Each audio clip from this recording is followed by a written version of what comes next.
আমার বন্ধুটা কতদিন ধরে অসুস্থ, হসপিটালে ভর্তি। যাই দেখি কি খবর, একটু দেখে আসি। দেখি তো ওই মহিলার ব্যাগটা পড়ে গেল, মোটামুটি টাকা টাকা আসে কিছু মোটা মোটা লাগিয়েছে। ওই তো আসতে আসে এখন আর কি।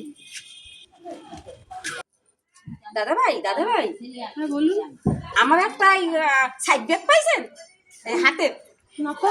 আরে ওর মধ্যে না আমার 60,000 টাকা ছিল। আমার একটা বন্ধু হসপিটালে ভর্তি, ওর না অপারেশন হবে। কি করে যে মানে ব্যাগটা আমার হারাই গেছে, কি করে যে আবার অপারেশনটা করবো বুঝতে পারছি না। বন্ধুটা এতদিন ধরে হসপিটাল, কি করে যে ওর চিকিৎসা করবো বুঝতে পারছি না। দাঁড়ান দাঁড়ান, আপনার বন্ধুর জন্য আপনার চিন্তা হচ্ছে তো নিন, এই 10,000 টাকা আছে, আপনি এটা নিয়ে এখন আপাতত ওনাকে দেখা। কি করেছে আপনাকে আমি ধন্যবাদ জানাই। আসছি। দেখি তো উনি তো চলে গেল, দেখি তোর ব্যাগের মধ্যে এখন কি আছে। নিশ্চয়ই এর মধ্যে অনেক টাকা আছে। এ কি এর মধ্যে টাকা মাকা ছাতা মাথা ভর্তি, কি কি এ কি, এর মধ্যে টাকাই তো নাই।